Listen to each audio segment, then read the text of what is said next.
I want to talk about runners by time of day, meaning what can we know about runners based on the time that they started running? How do they behave if they started running in the early pre-market, in the middle of pre-market, in the end of pre-market? How do they behave if they started running right off the open, in the middle of the day, towards the end of the day, or in the after hours? Do they behave differently? And if so, how? There is a lot of value in understanding how they usually behave, because then you know what they do most of the times, and you can recognize when they're behaving differently from how they behave most of the times. Because once you have a cohesive map of how runners behave on average based on the time of day that they run, all of a sudden the entire cycle of every single day makes perfect sense to you. And you know what to expect, and you know when things are behaving according to your expectations and when they're behaving outside of the normal expectations. Let's get into it.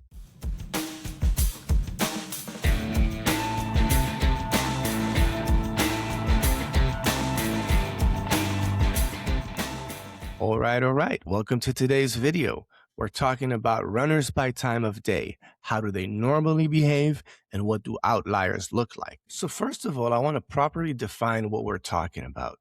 We're talking about runners that run a lot in a single day, usually 80% or more, 100% or more, just so that there's no confusion about what I'm talking about when I say runner. And more specifically, I'm talking about the behavior of day one runners. Reason being is that most of the runners are day one runners. They're 1 day wonders. So just quickly, in case you don't know, if you look at a 12-month period, if you look at the last year at any given time over the last few years in small caps and said, hey, show me all of the small cap runners that ran at least 80% or more in a single day. And obviously you're doing your data research correctly. So you're removing all of the buyouts and all of the reverse split artifacts. And, you're looking just at the true runners that ran at least 80% or more, or even 100% or more in a single day. What you'll find is that those actually happen a huge amount of time over a 12-month duration.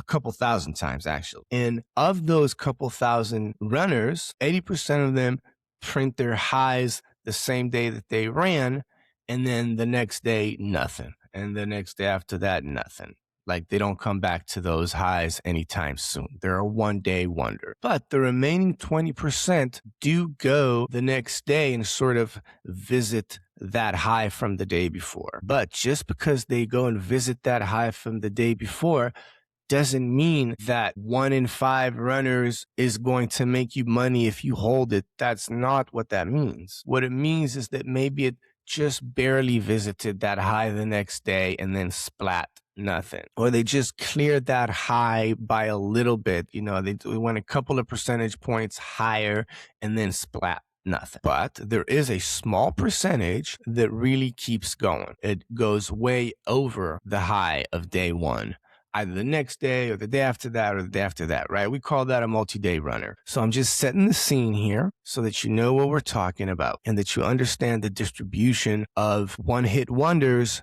versus multi-day runners. And the reason why that's important is that A, so that you contextualize the information I'm about to give you correctly, and B, so that you can build a trading strategy or help this guide you towards a trading strategy, right? Because the implications of these are clear. Fading day one runners is a popular strategy for a reason.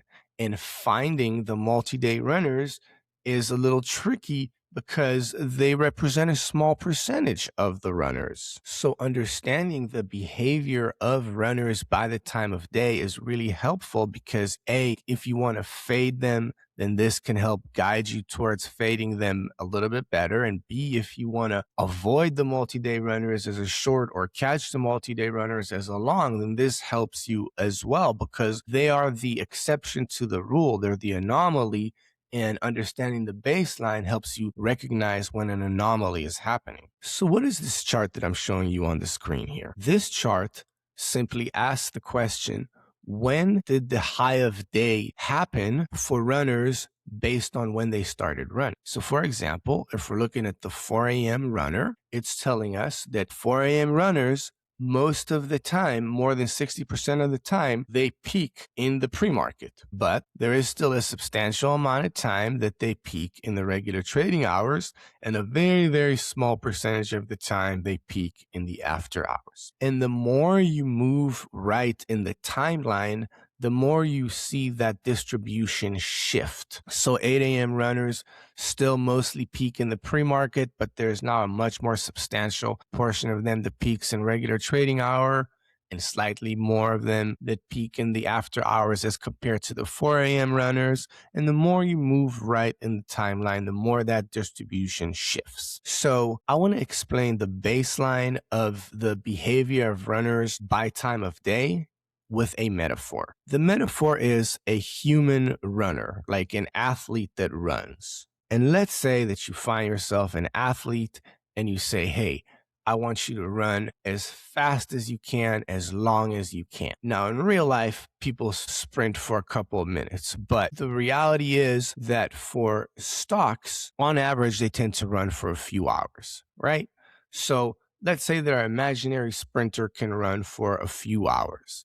And so I'll tell that sprinter, I want you to sprint as fast as you can. And this imaginary sprinter can sprint for 4 hours, let's say. So if I ask him to start his run at 4 a.m., he's going to end it at around 8 a.m. And if I ask him to start his run at about 8 a.m., he's going to end it at about noon. And if I ask him to start his run at 10 a.m., he's going to end his run at about 2 p.m. and so on and so on and so on. Because the reality is that this sprinter can sprint for 4 hours in our imaginary metaphor, and it doesn't really matter when we ask him to start the run.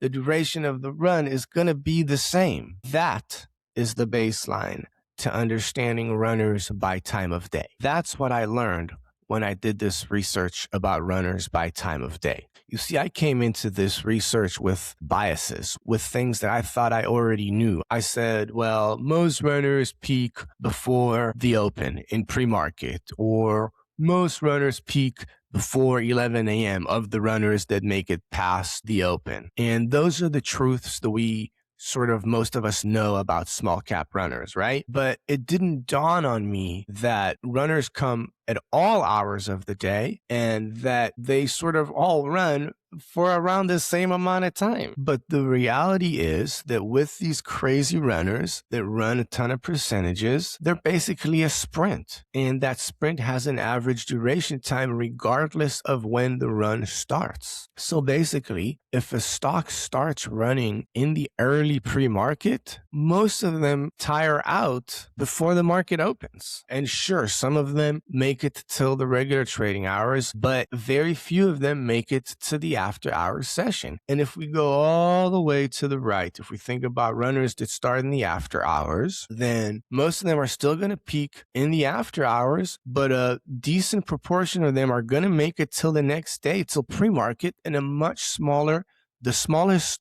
amount of them are going to make it all the way to regular trading hours the next day. And that's going to be true for any start time that you choose. So if you already understood this, good for you. I didn't. So now whenever I look at runners, I look at their start time, and that sort of starts the clock for me on how long they might go. Now remember, about 80% of runners peak the same day. So when I say that on average a run lasts a few hours, the peak could be within the first few minutes of the run, because we're talking about a distribution of averages. So some runners are going to peak in the first few minutes and then just fade. Some runners are going to peak an hour after their run. Some hours are going to peak 2, 3, 4 hours after they started their run, etc. Right? I'm not saying that all runners peak 4 hours after they started running. That's not what I'm saying. But what I am saying is that on average, whenever a runner starts, most of the time it'll peak within the next few hours.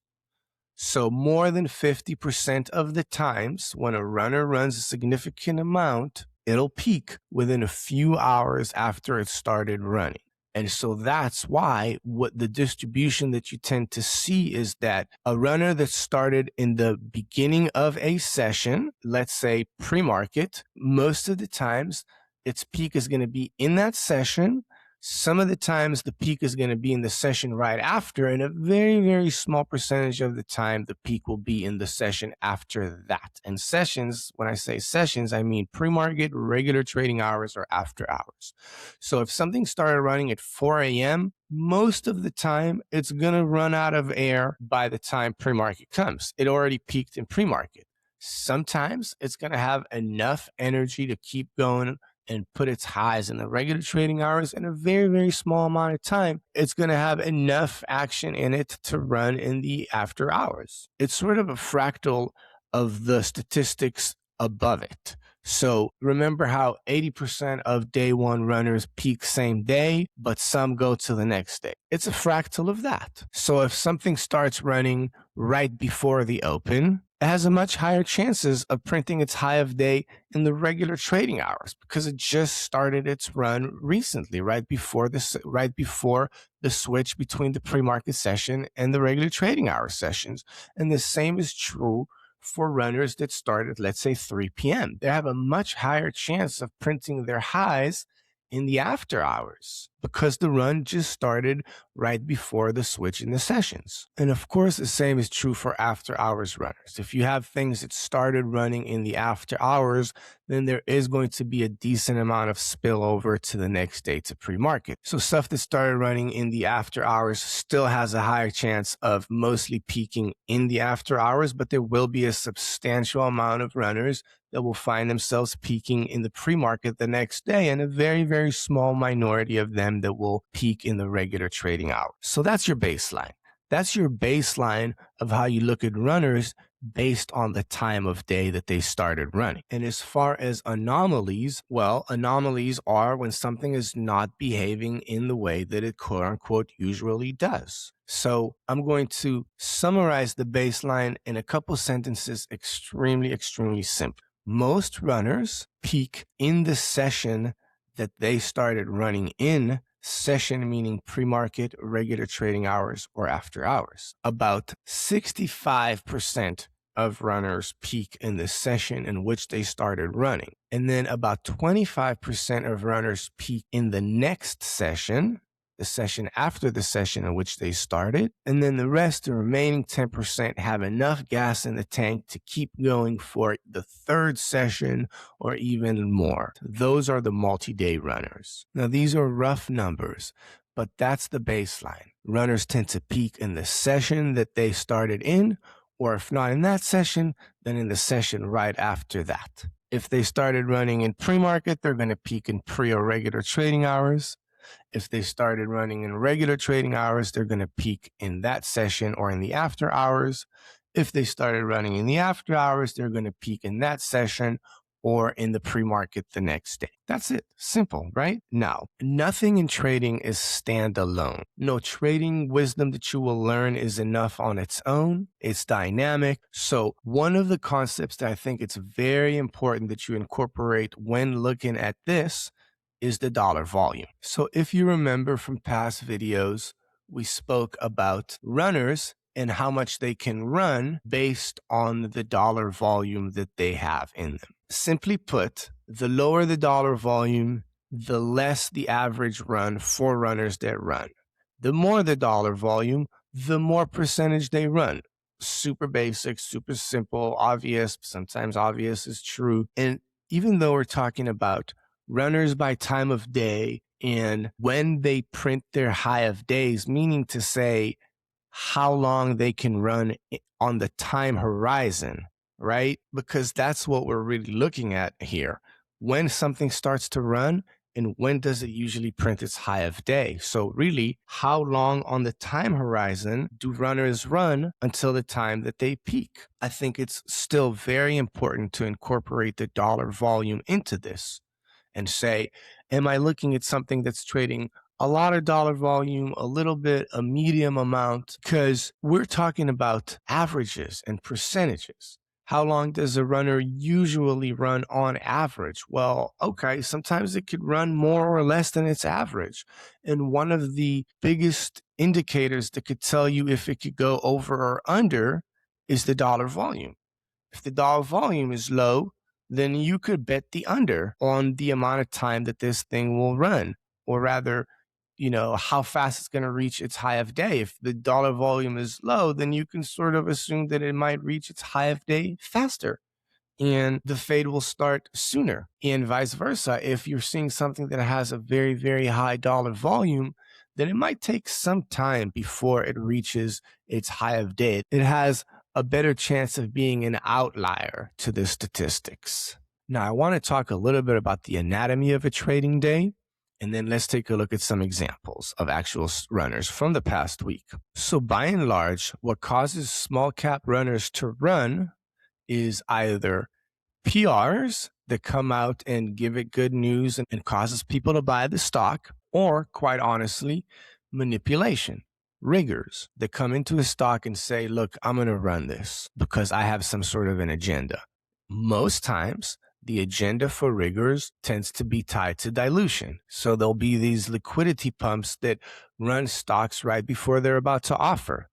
Between PRs and dilution rigs, I think that covers most of the small cap runners. Now, sure, you have other causes for stocks to run, but more than half of the reasons why small cap runners run a lot start from either a PR or a rig that's tied to an agenda. And the reason why I mention that is because from a time perspective, most of the PRs happen in the morning, and some PRs happen right after the close. And so that's why you're going to see a lot of the runners start in the morning and some of the runners starting right after the close, because the PRs happen in the morning and typically the rigs do too. If somebody's trying to rig a stock for the day, they're likely going to start it in the pre-market, in the low liquidity session.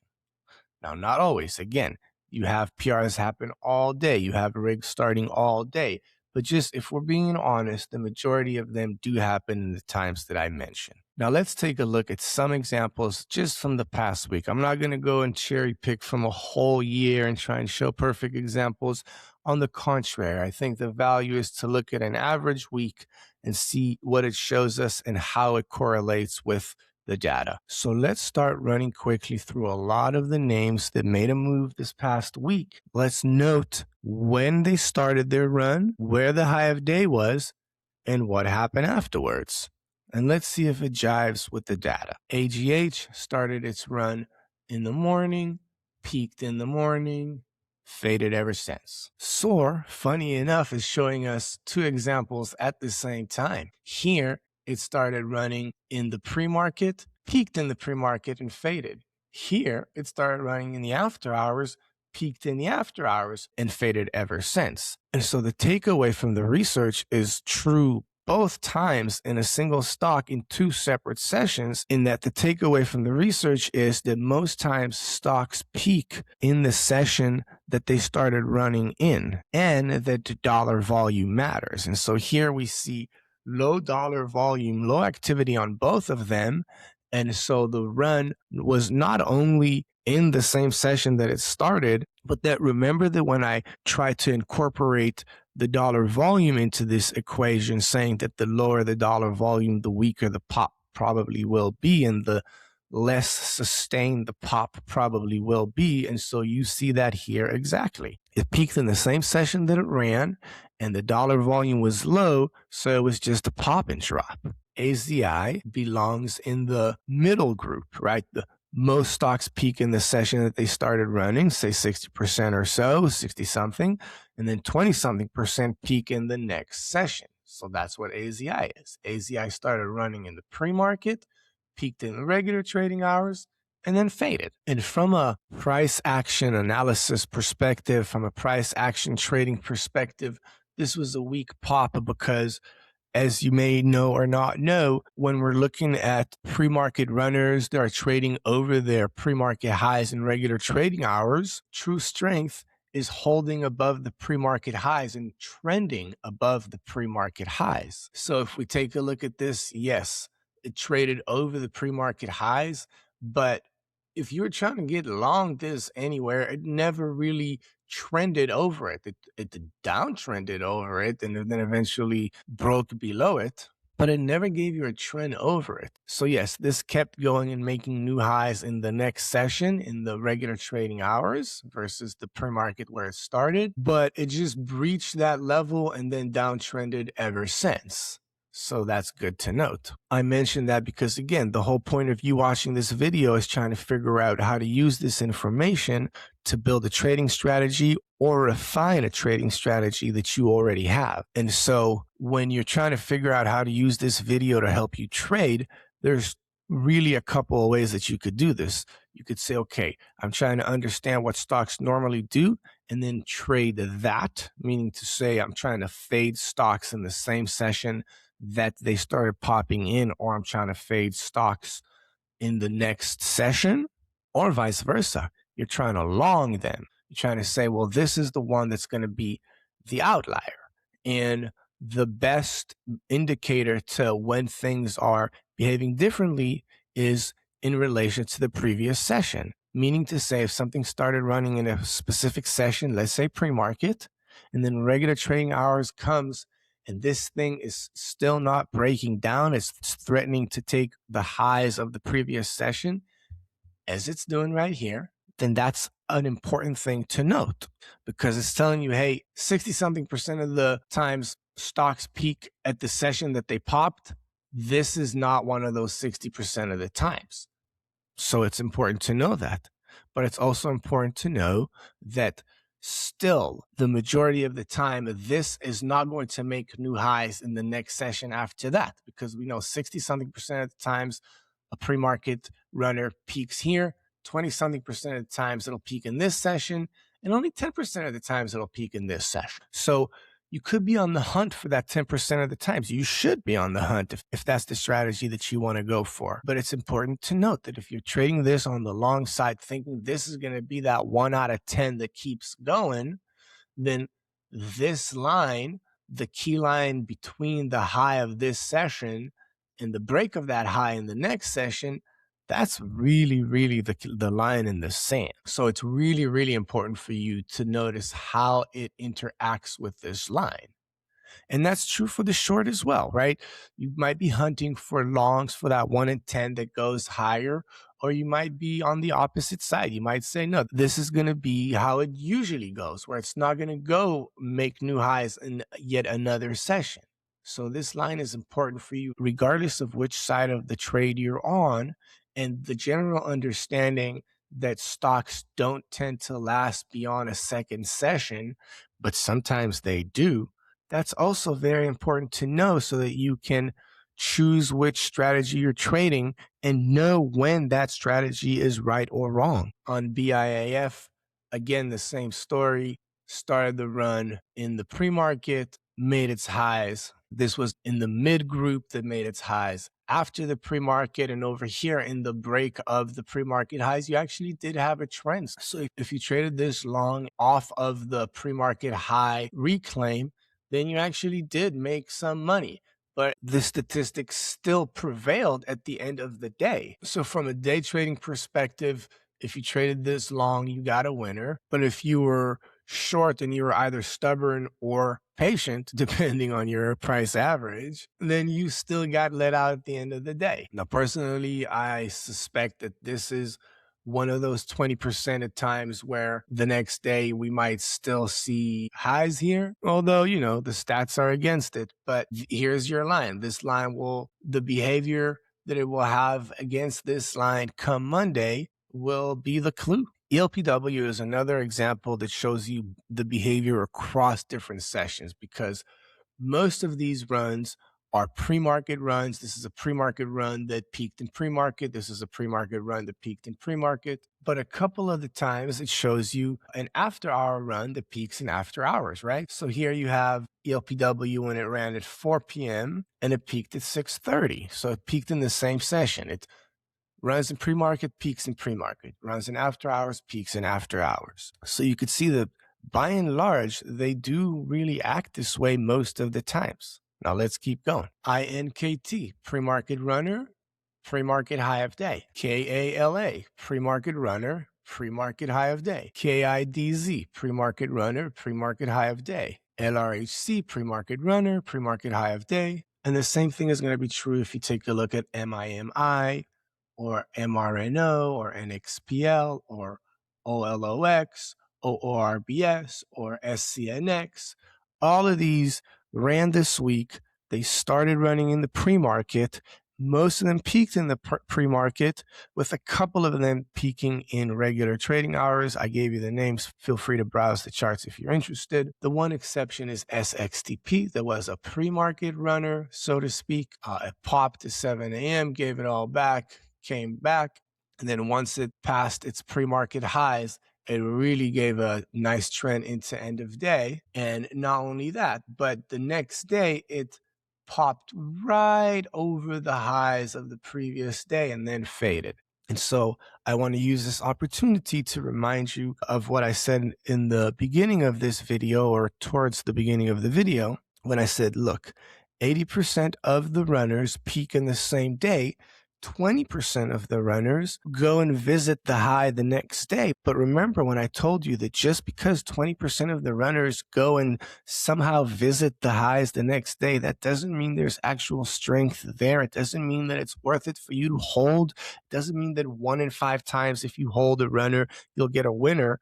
No, most of the times I said that these are sort of weak pops that fade, and really only a low single-digit percentage of times, 3%, 5%, they truly run. Well, SXTP is exactly an example of what usually happens. This is what, in the 20% of times the runners actually make a new high the next day, this is what that new high looks like. And again, it's important to understand that I'm not hating on anything. I'm just showing you the baseline so that you can know what it usually looks like, so that you could choose to either trade what usually happens or be on the hunt for the more rare events and try and either capitalize on those, trade them long, or if you're short, know when you got to get out, when something is behaving how it normally does not. But moving along to the next sessions, let's look at regular trading hour runners this week and where they peaked. AGRZ was a regular trading hour runner. It started in the morning, and where did it peak? Technically, it peaked in the next session, in the after hours session. So remember, we said 60-something% of the times a runner will peak in the session in which it started running. So this started running really early in the session. So it actually lasted all the way till the end of the session and technically put in a high in the next session, which is, pretty remarkable, honestly. But nevertheless, this still shows you the example of what happens most of the times. Technically, most of the times they peak in the same session in which they ran. But if they peak in the next session, that to me still represents part of the 90%. Because 90% of the times it's going to peak either in its session or the next session. And so that's what we got. This is 90% of the times. DTCK was a regular trading hours, and it peaked in regular trading hours. GSIW, as crazy of a runner as this was, arguably for some of us an untradeable vehicle, and that's fine, but nevertheless, you still see the same behavior. Regular trading hour runner in technically an after hour peaker. So it lasted into the next session after it, just barely. GSUN, regular trading hour runner, regular trading hour high of day. MDCX, regular trading hour runner, regular trading hour peak. Now this one, if we take a look into the next day, then in the pre-market the next day, it actually popped, but still it did not make it past the high of day the day before. OCG, same thing. TLPS, same thing. Now let's cover the last session. Again, just looking at runners from this week, so not cherry picking anything, but now let's take a look at after hours runners. So CXAI started moving late into the after hours. So it kind of makes sense that it made its high in the next session, which it did. ISPC from just this past Friday started running right after the bell at 4 p.m. and then made its high the next session in the pre-market. It had just enough gas in the tank to just barely pass by the high of day from the previous session. JOB started running at 4 p.m., peaked in that same session. Works sort of did it twice in a week. ran at 4 p.m., if you can call this a run, and gave it back in the same session. And here it ran again at 4 p.m., but it had enough gas in the tank to last till the next session, till the pre-market the next day, and just barely peaked over it. CDXS was slightly anomalous in that it started running at 4 p.m. and technically it peaked in that same session, except came back the next day and printed its peak in the regular trading hours. So after hours runner that didn't peak in the after hours, didn't peak in the pre-market, but technically peaked in the regular trading hours. So the high of day happened not in its session, not in the next session, but in the session after that. More rare. What about the anomalies for the past week? The ones that didn't fit the mold of what I say usually happen. Well, every single one of those anomalies was either a multi-day runner or a stock trying to be a multi-day runner. Those do happen, and it's important that you pay attention to that. And the lines are always the same lines. It's like, okay, well, what was the major important line that now it's reclaimed? And is it trending or basing over that line, or downtrending and barely keeping that line? So on EONR, we could see one that is clearly holding, and on LGVN, we can see one that's trying to become a multi-day runner, and you can use the same lines to help guide you on whether this is going to become an anomaly to the rule, an exception to the rule, or if it's going to behave like most of them. Looking at more exceptions to the rules from this week, on ACXP, let's draw some lines. You had an after hours run, which if you assume that what I said in this video is true, then most of the times these will peak either in the after hour or in the next session, with a very, very small minority at the time where they may reach the session after that, right? So after hours,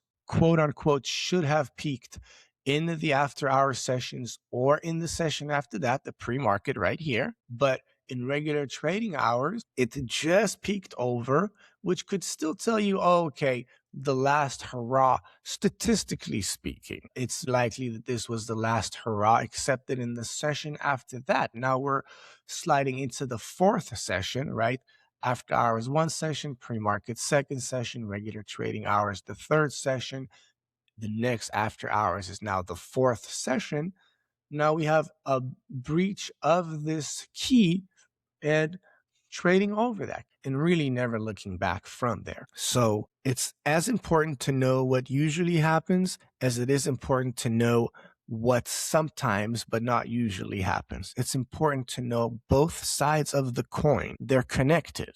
Same thing on ATPC. ATPC, let's draw two lines here because this was a pre-market runner that slid into the regular trading hours. And so the first line that you would have drawn was the high of the pre-market, and the next line you would have drawn was the high of the regular trading hours. And you could say, oh, look, pre-market runner that peaked in the regular trading hours. So far, so good. Normal behavior, right? And by and large, if you were day trading this or whatever, then you'd be right. But however, a couple days later in the pre-market, we got a breach of that level.